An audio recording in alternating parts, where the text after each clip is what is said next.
Welcome to Connections, a podcast from the Graymere Church of Christ in Colombia, Tennessee. Our goal is to have discussions and messages that encourage us and strengthen our faith. We appreciate you joining us. Let's keep learning and growing together.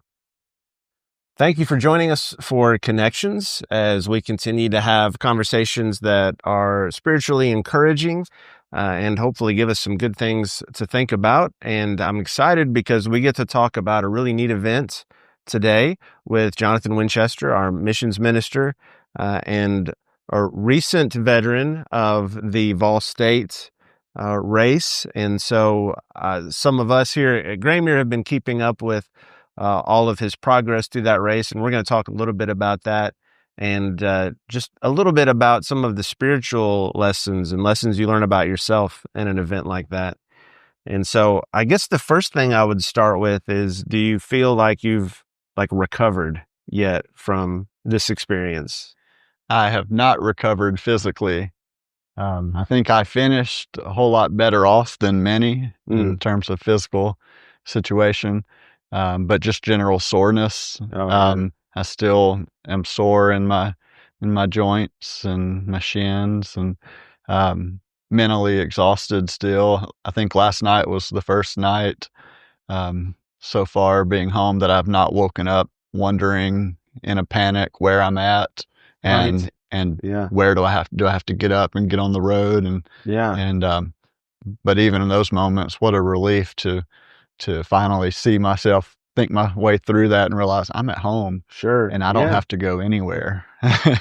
Well, tell us a little bit about just the race itself for people who might not know much about it. So it's not a new race, but it was new to me, and it's new to so many around here, even though it's been coming through Colombia for over 20 years. But the Vall State Road Race, they call it the last annual Vall State Road Race, as I understand, because the first version of it, the thought was, who would be crazy enough to do this a second time?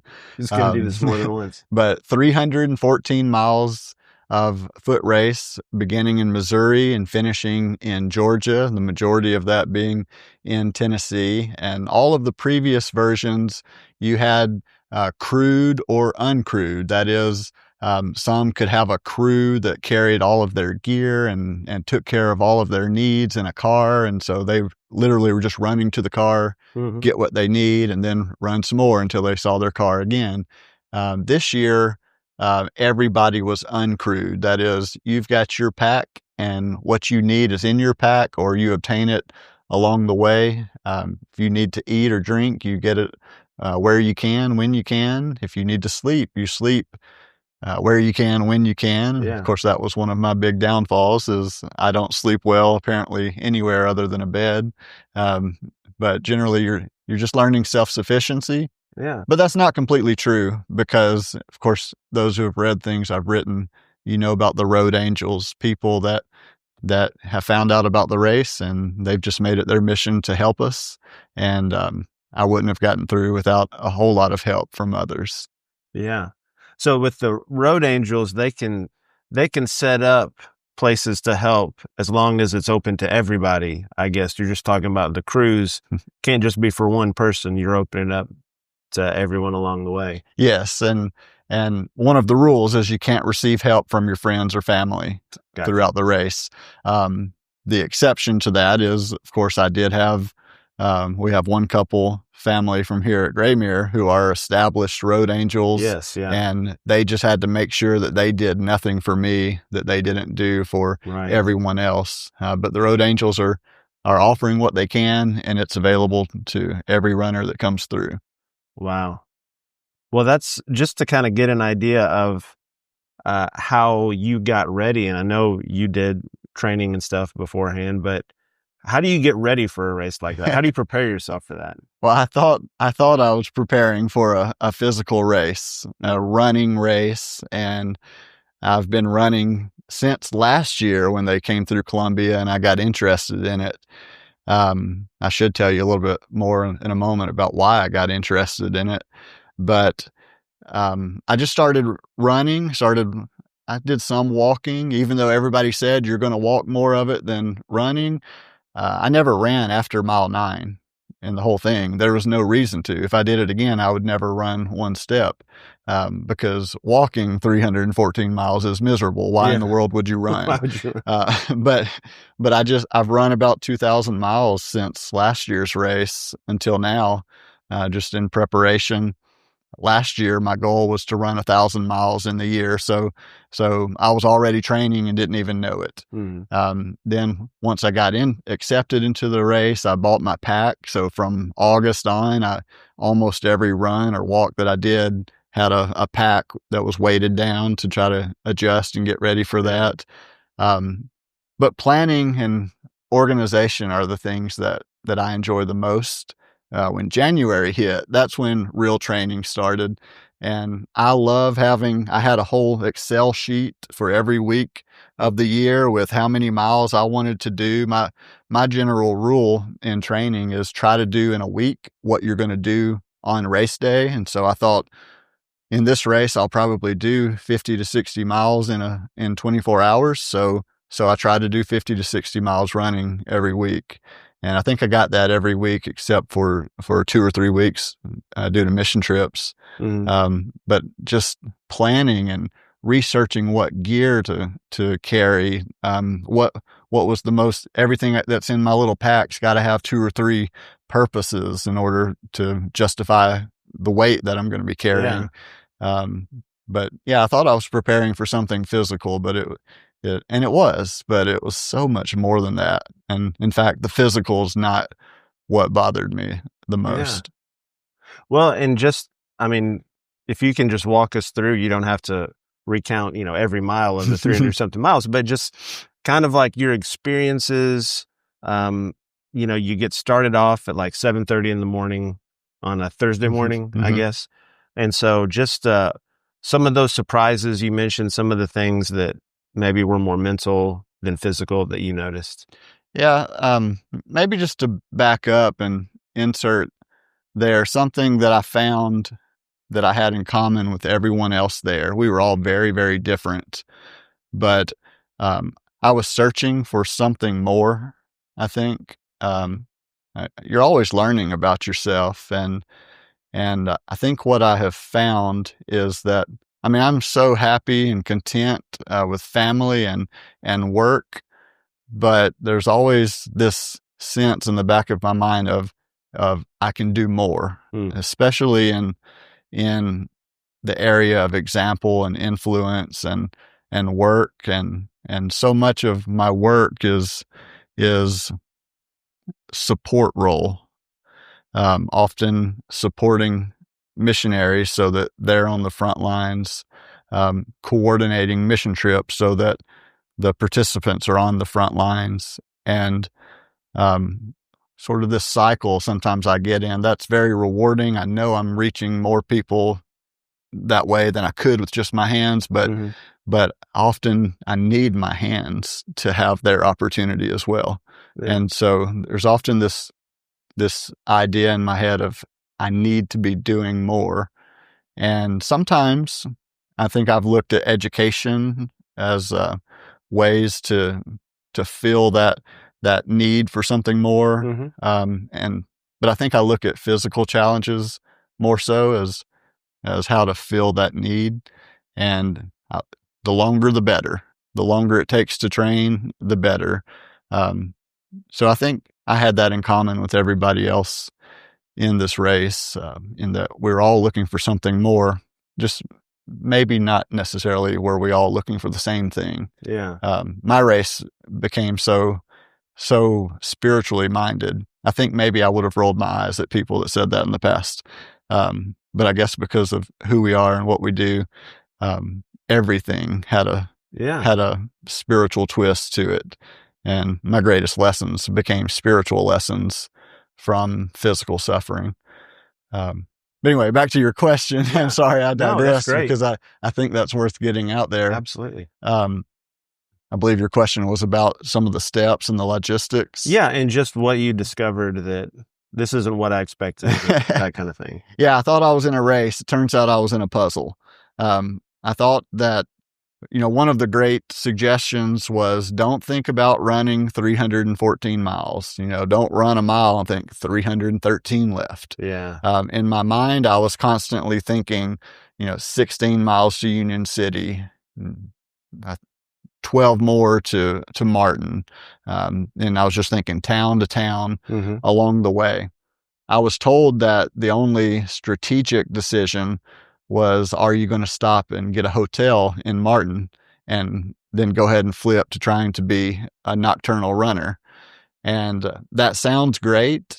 When I got to Martin, it was 1:00 in the afternoon. I was not about to stop and try to sleep at that point. So logistically, I hung out in McDonald's longer than I should have, and then took off walking towards the next town.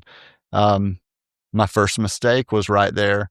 Up to that point, I'd always had just 2 bottles in my pack, and that had been more than enough. So I had 2 bottles. I saw the last Dollar General on the right-hand side of the road. Of course, we're walking on the left-hand side, and I just thought that's too far off over there for me to go and get anything more. I won't need it anyway. And then the afternoon heat hit. Oh, yeah. And it was something that just drained me. I was out of water quickly. Luckily, I walked up on another runner who a friend had stopped and tried to give him a bottle of water, which he could not accept. Right. And he had his hand on it and looks at me and just says, "Would you like this?" And I was like, absolutely, I would like that. And so that was enough to get me to the next aid station, or the Angel station, and get a little help, and then get on into Dresden, into a farmer's market, which had a little more help. And from there, probably some of the most enjoyable miles were Dresden to Gleason to McKenzie. My goal logistically was to get to the Gleason Fire Department, a known Angel stop, and sleep there. And I got there, and I guess out of the 129 runners, I guess 129 of them had that plan, it seemed like. So I got there, and there was a shower with a long line, so I didn't get a shower. There were no good spots to sleep on. I had a little pool float, so I could feel the concrete under me at all times. And so I tried for 2 hours of sleep, but I couldn't. So I got off to a bad start right off in getting no sleep for the first 24 hours or so.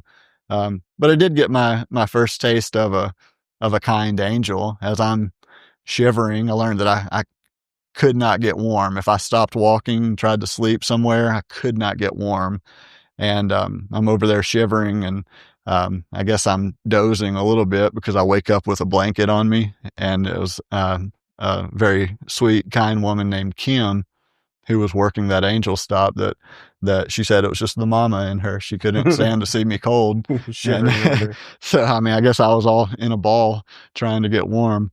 But yeah, that was my first taste of an Angel. And that's how the rest of the race went, was just planning out town to town. Night times became difficult because nothing's open, and you can predict a few of those Angel stops that are established. I had this feeling all throughout most of the race that everybody else knew where things were at better than I did. I did not plan out where all the Angel stations were at. And maybe I could have done better at that. Maybe I could have not gotten in some trouble a couple of times if I had known that better ahead of time. I learned that lesson the hard way. I also, I really got along well with all of the foreigners in the race, because they were the ones that I realized they know less than me about where these Angel stops are at. So I started asking everybody. If I stopped at an Angel stop, I'd say, "Hey, where's the next one at that you know of?" And so then I'd start sharing that information with others, because just wanting to help, wanting to share information that I'd wished I'd had. And it sounds like those Angel stops really are kind of what make the race possible, almost, or at least are huge parts of it. Like getting from one to the other is a big part of it. For ordinary people like me, we couldn't do it without Angels. Now, there are some incredible athletes, with ability that I can't even describe, in terms of how fast they can do this on minimal resources, how they can get over boundaries. There are some of them that probably could do it with nothing. And it's my understanding that in the early years of this race, that's how they did it. Yeah. I probably would not make it in one of those early versions of the race because I needed help. I appreciated help. I learned that I have a boundary. If something belongs to someone else and they have not given me permission to sleep on it, that my mind does not allow me to go sleep on their property. Yeah. So when some folks talk about going and sleeping in people's sheds, I just thought that is ridiculous. I cannot and will not do that. So hotels or established angel stations were kind of what I became limited to in that regard. Yeah. Well, I don't think that's an unusual boundary. I think a lot of us have that boundary. But I guess in a race like this one, you do become comfortable with things that you normally wouldn't have been comfortable with if you're trying to make it in a certain amount of time and deal with all the rules and everything. And as we think about it too, you mentioned some of the kind of spiritual lessons or, having a spiritual twist to it.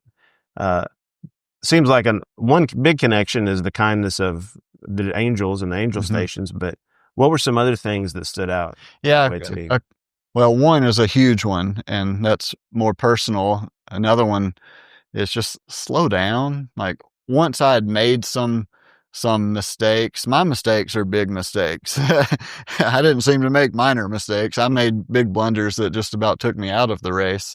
But I learned just slow down. Like it doesn't really matter. Yeah. Like I'm not finishing this thing in 3 days or in 5 days like the super fast people. I'm a middle of the pack runner. That's the way I finished, even though I was slowing down. Just slow down. Like quit trying to pack every mile into one day. Yeah. And that seems to be a life lesson that the older I get, the more I've realized that it's just not worth it. All that comes with trying to pack everything in. Just slow down and enjoy the journey, rather than trying to cram everything into every minute of the day.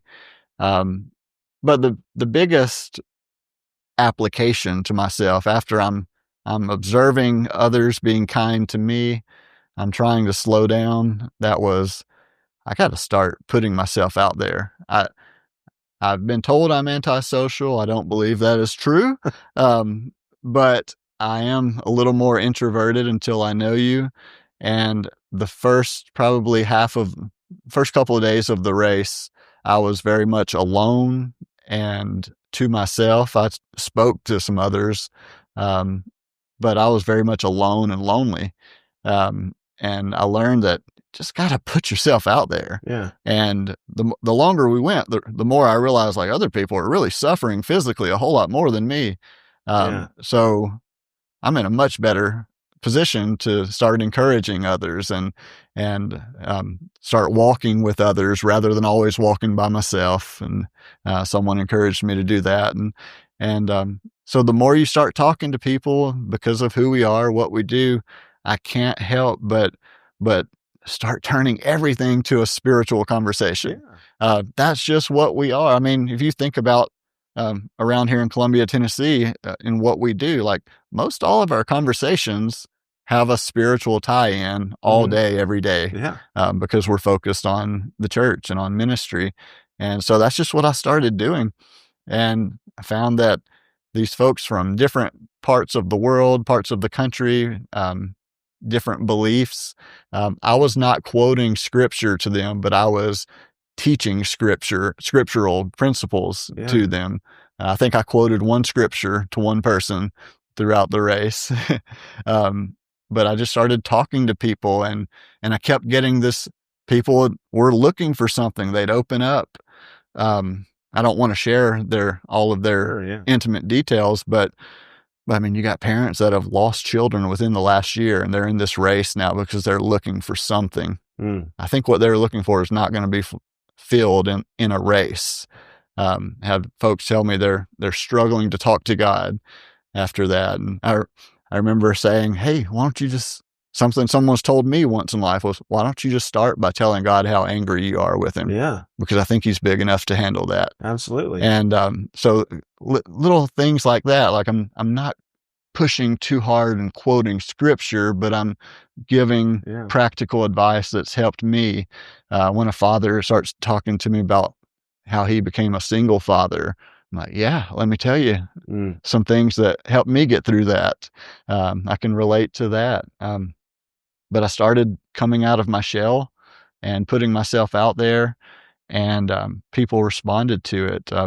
Believers in this race that maybe were not being as vocal about their faith, all of a sudden start talking to me because of things they've seen.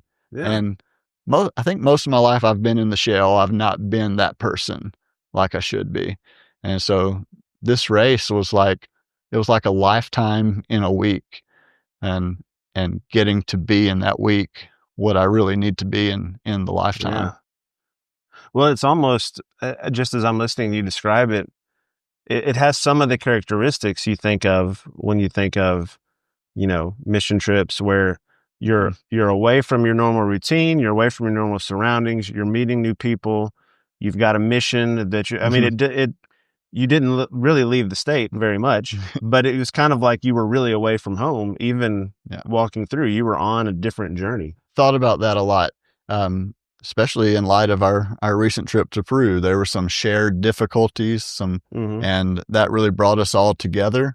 One difference in this was everybody was doing their own race. On the mission trip, we're sharing in those situations, and we're all working towards a common solution for all of us. And this one, it's every man for himself still. So you can go out of your way to help others, and in some cases that's very abnormal, because you're still running your own race. When it's time to walk, very rarely is anyone going to try to walk your pace. They're going to walk their pace, and if that means they leave you, or vice versa, that's what they're going to do. And when it comes to finding a place to sleep, they're looking for their place to sleep, not your place to sleep. So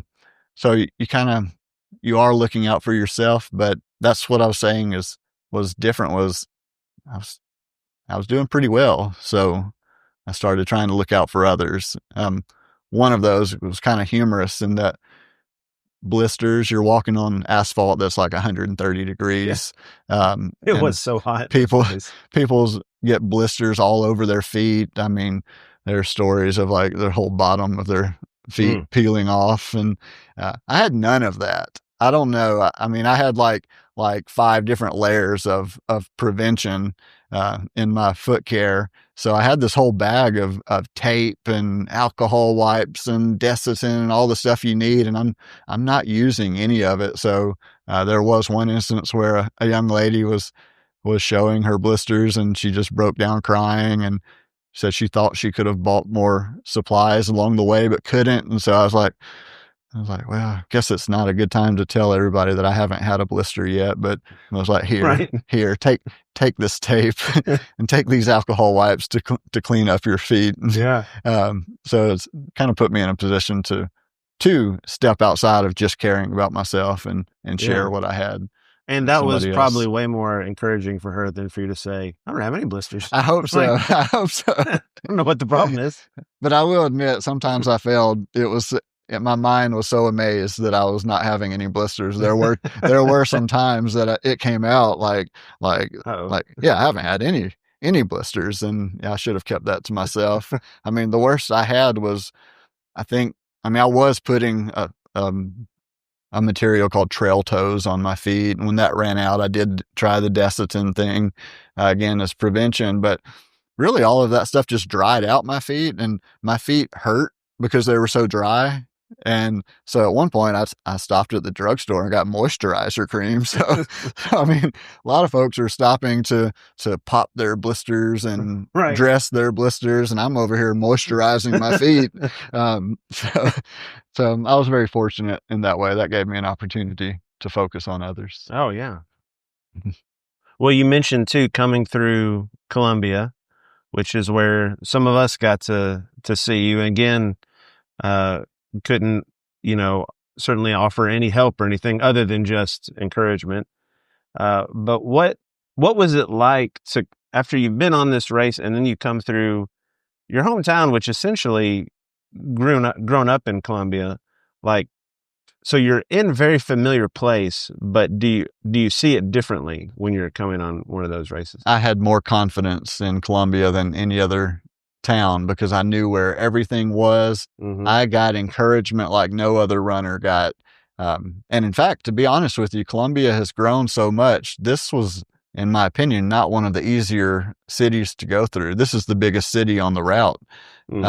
And, traffic it was crazy. They don't necessarily know about what all these walkers are doing. Right. They don't necessarily care. Just get over out of the way so I can get to work.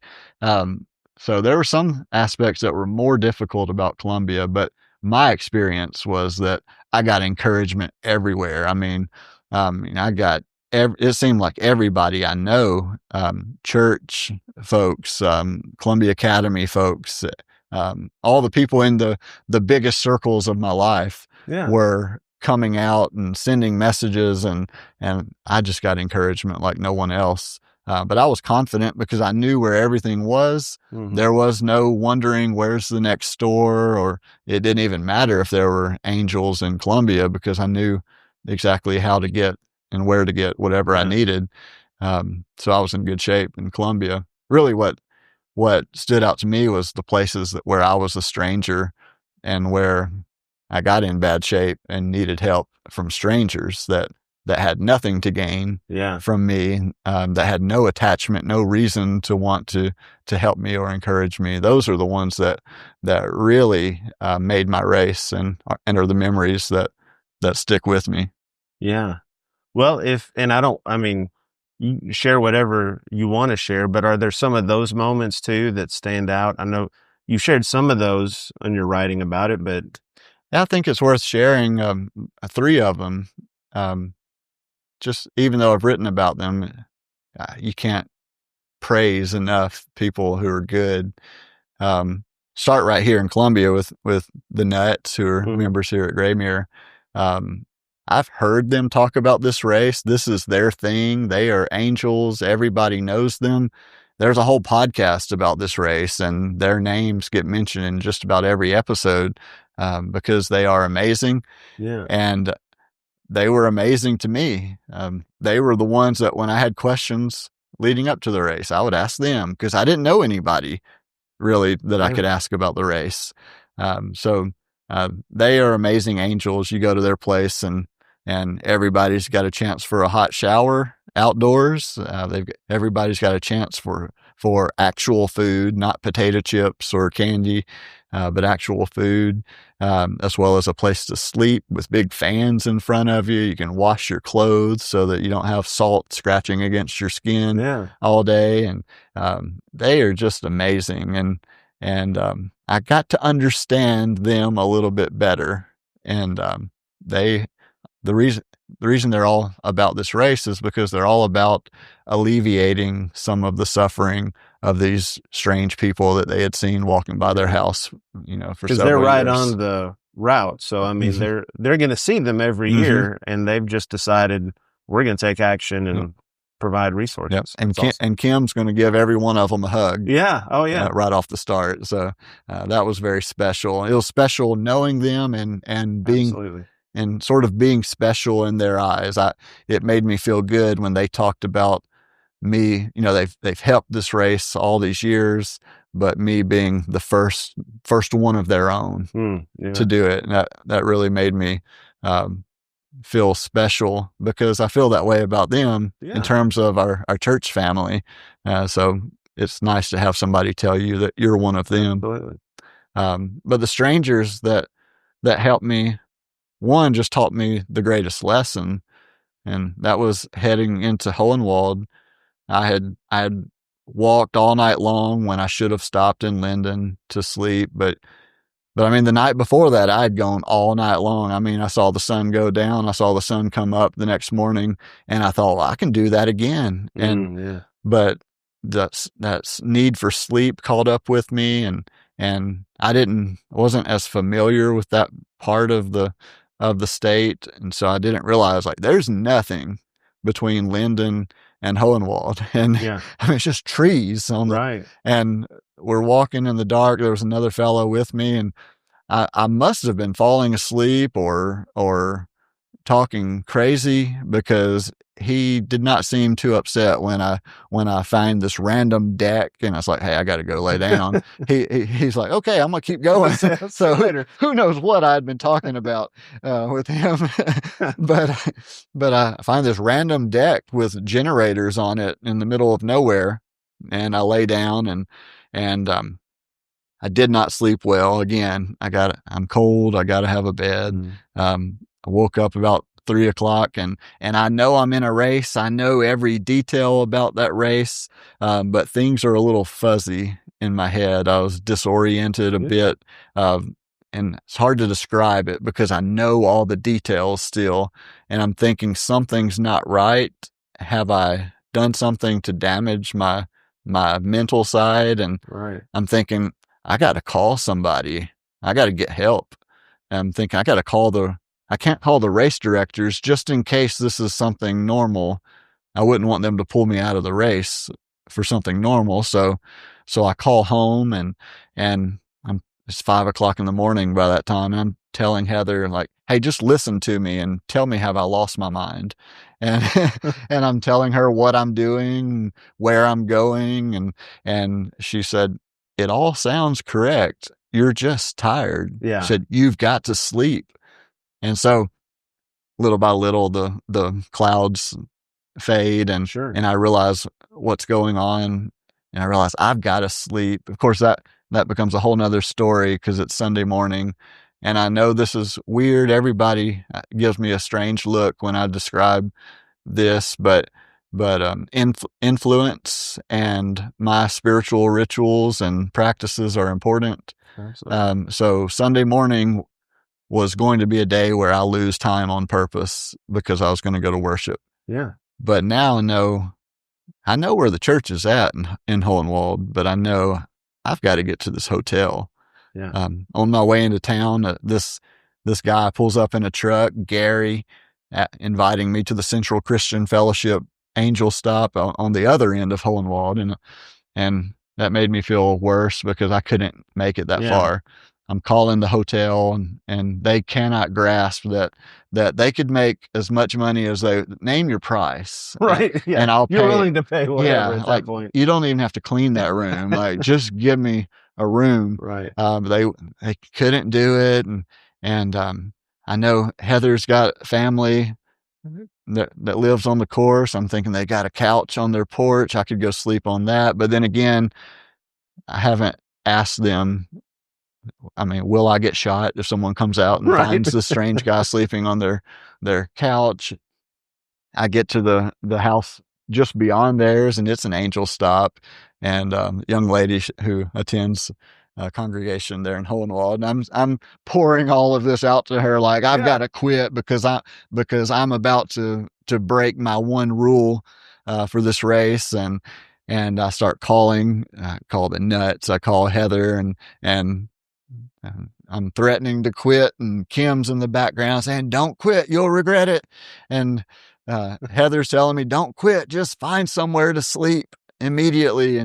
And so then the hotel calls back, and I thought somebody along the way in all these interactions, I thought somebody had helped me cheat, because the hotel calls me back and says they've got a Indian, and he's saying, I've spoken with my uncle, I guess the owner of the hotel, and we've got a room for you. And I thought somebody has called them and told them, get this guy a room. Right. And he keeps calling me Jonah, which I couldn't understand till later. I realized he just finally realized I can make money here. And let me look at caller ID. It says Jonah Winchester. So, Jonathan Winchester is too much to show up. Story of my life on a long name. But anyway, I got a room. I make my way there. I've got this plan now. Like, I'm going to sleep. or I'm going in there first. I'm going to worship online. I'm going to sleep. I'm going to get something to eat. I'm going to go worship in person in the afternoon, and then I'm going to be ready to go. I'm now going to be a day behind. Sure. But that was all right. That didn't matter. And again, about how silly I am. It's not silly, but others may think it is. But I have this tiny pack, and I had a plan, but just in case it didn't go according to plan, I carried a communion cup with me. Yeah. And so, I mean, next to my foot care pouch and my personal item, and there's my communion cup. And so I made it to the hotel room, and I worshiped with Graymere. The timing worked out well. That wasn't ideal, but I guess it counts post-COVID. That's right. Yeah, that's right.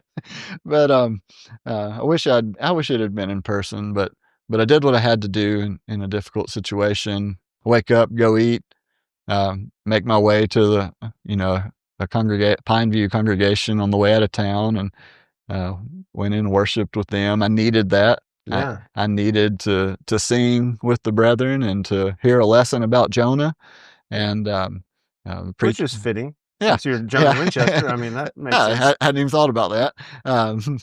But they were kind, and afterwards I told them, Heather actually came. I'm sitting there, and I guess because she's a good wife and was worried about me, I'm sitting there worshiping, and here she walks in and sits down beside me. Okay. Didn't give me anything. Sure. I did not break any rules, but afterwards I told them, hey, we're just going to sit on your steps for a while, if that's okay. And so we're the only ones out there. And here comes Gary pulling in again in his truck. And he had seen me. He thought maybe I'd gotten confused on where I was going. I just didn't really know where his group was at. Mm. And he's like, hey, we're actually next door. And we got the big tent out by the road. And so I was like, all right, I'll be over there in a minute. And so I'll go over and they all greet me. And the first thing they say is like, hey, are you Jonathan? Like so-and-so called us, and this other person called us from this morning, and we've been looking for you all day long. Oh, and wow. They're like, we've been praying for you all day long that you would make it to us so that we could take care of you. And, they kind of told me their story of how they just saw all these runners and saw a need, started asking questions, realized they need sleep. So they put the runners to sleep in their church building, and they had worship out in the tent out by the road so that they wouldn't miss any of them. Oh, yeah. And that lesson hit me. I mean, that is the key lesson to this whole thing that I took, which is just go out to the roadside and meet people. We spend so much time trying to force our ministry, our mission, our desire on God. Just accept the one that he had walking right by your church building. People that are already there, that are going to be there. Yeah. It's one thing to be in that building and hoping one out of the 129 come in. It's another thing to go out to the road so that you have an opportunity to interact with all 129 of them. And so that's a powerful lesson for us as Christians. And that's what stuck with me. The rest of the race was, I'm not going to stop running and doing things, but I want to be an angel. Yeah. The world didn't really need me to join the ranks of the walkers. I think I learned my place is among the angels in trying to help others rather than placing myself in a need where I needed help. They gave me my little Jesus. It's still sitting with me in the car. Mm-hmm. I look at it every morning, and I saw a lot of Jesus. Again, just the way those events turned out, they were really helping others a whole lot more than me, just because of the sequence of events. But I learned the lesson from them, and that stuck with me a whole lot. You would think I would learn the lesson and not put myself in that position again, but fast forward a couple of days and I did it all over again. Leaving Colombia, I slept well. I stopped in Lewisburg for a hotel in which I did not sleep. And then I move on and come to Shelbyville. I've had nowhere to sleep there. I decided, all right, I'm going to be one of these people that can just find random places to sleep. And I tried to lay down outside of Dollar General, and they told me, you better just go ahead and go. The police are going to run you off. And I said, all right. And so I go on and find a VFW, and I did sleep for a little bit. But then there's this dog barking constantly, and the police coming in or pull in, and they just stop there and look at me. And you're tired, you're not thinking right. I should have waited to explain to them. I bet they might have let me sleep a little bit longer. Right. But I didn't. I just picked up my pack and I start moving on, and then they pull out as well. So, I guess they just thought I was, homeless and in a place that I shouldn't be at that time. And so I keep walking throughout the night. Every store is closed. There are no angel stops along the way. I get to where I'm so clammy and sticky, and I had just a little bit of Gatorade left, and it seemed almost like it made things worse. That's hard to describe, but I wanted water. I did not want sticky Gatorade. Yeah. And I eventually get to a few miles outside of Wartrace, and I sit down and I said, this is it. Like, I've gone through all these difficulties up to this point, and I don't want to quit this race, but I think I have to, because I'm about to run out of all liquids and be done. And so I make the call to the meat wagon. That's the lady that picks up the dead meat along the way as people drop. And it's 3:00 in the morning. She was probably thrilled to have me waking her up. But I told her, I don't want to quit, but I think I have to. And she was, I guess, not in a position to help me immediately. Who knows where she was at on the course. And so I'm thinking, man, my next call is going to have to be to 911 to get picked up. Like, not only am I going to quit, but I'm going to get picked up by the police or taken to a hospital, right, and look ridiculous. But she made this comment. She said, I can't believe you didn't see that angel stop just outside of Wartrace that had those solar lights out by the mailbox, and it was a whole porch full of things. And I was like, outside of Wartrace, I'm almost there. So I can make that. So I walk like another mile, and there it is. And what a great porch. I mean, I took like all of their baby wipes. I'm like washing and baby wipes and drinking their waters. And I brushed my teeth, and they've got deodorant sticks, which I just start putting all over me because I smell like the road. And I mean, every breath now is like fresh deodorant smell. Tried to sleep, but couldn't because I froze again. But I filled all that I needed except for sleep. The sun comes up, and so I start making my way into Wartrace. I know a little bit about Wartrace from a previous race I'd done. And, but I go into a gas station, and there's 3 guys there that get all excited, that start asking me questions about the race. And I cut them off. I'm like, listen, guys, I'm like, here's what happened to me. I was like, nobody would let me sleep in Shelbyville. I've been walking all night on nothing. I was like, I got to have somewhere to sleep right now or my race is over. Where can I sleep and not get run off? And one of the fellas speaks up. He's like, give me your phone. And he puts his address in it, and he says, meet me there. So that's my house. I'm a mile up the road on the course. He's like, I'll put a cot out for you. So I get my breakfast. I eat it in the middle of town. I know because of the sequence of events, I'm now going to be walking in that hottest part of the day. So I go to Dollar General and get an umbrella to walk under. Walk on up to his house, and there's this cot and a mattress. And he's like, hey, go take a bath in the creek. He's like, it's all right. My kids used to do that all the time. So I go and just throw myself in the creek. It's cold and refreshing. And then I go and sleep on his porch for a few hours. And that changed my race. Yeah. He didn't even set out to be an angel. He just happened to be the gas station. He just happened to be an angel. Yeah. And just in the gas station, somebody was in need.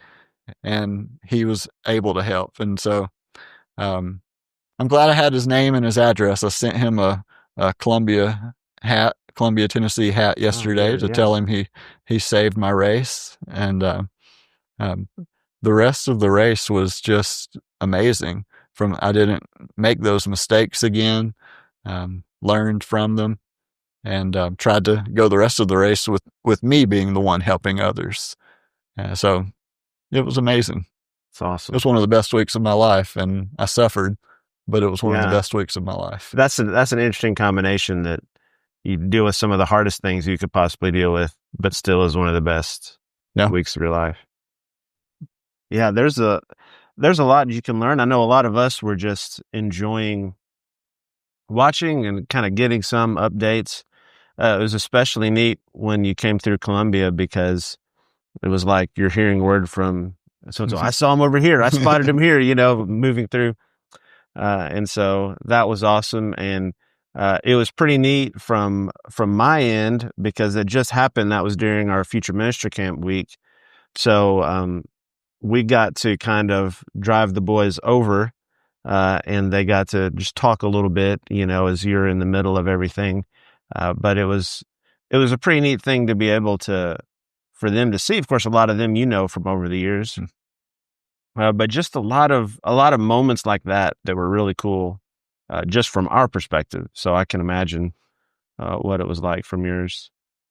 So I guess the big question is, are you planning on doing this again next year? What are you thinking? No, but I would.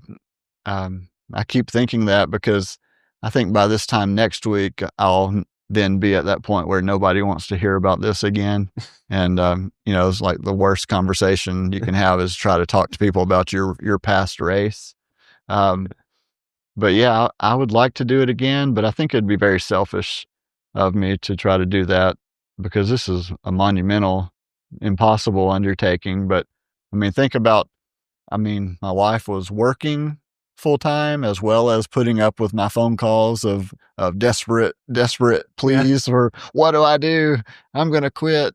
Then coordinating with others who wanted to know where I was at and see me. And, but then on the work side, even though maybe I'm not the main part of something like a Future Ministers Camp, like we all support what we do here. Mm-hmm. And so this needed to be one of those, not one of those very uncommon things that caused me to miss something that's more important.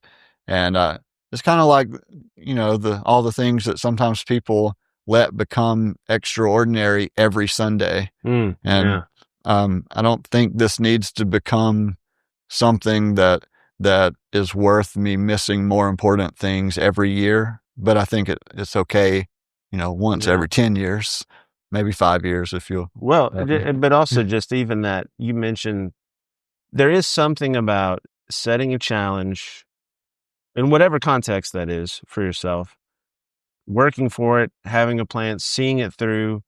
I don't know. There's just something about that too, just as human beings, that I think keeps us going. And, the projects might look different and the plans might look different. So I certainly can't relate to having that kind of experience in a race, but I can relate to the idea of, here's a goal, mm-hmm. and I want to try to do all this work to try to meet that goal, and I think that's a pretty neat example to set, for those guys at Future Ministry Camp, or for anybody that, hey, you can do that. You can set goals for yourself, and God blesses us to have the ability to achieve some of those things. And it might not be everybody's thing, but as you mentioned, talking about the races, I kind of feel like my version of that was getting excited about doing my dissertation, and I wanted to talk with everybody about my dissertation. But we all have those things that we're really passionate about, and so that, I think, even if this is not the thing that people are passionate about, I think we can learn a lot from it, if that makes sense. There was this one phrase that I heard, a fellow that I don't know, a fellow on the Races podcast. He said, everyone should attempt something impossible once or twice in their life. And that stuck with me all throughout the training. Really, and when I was making the decision of, am I going to do this?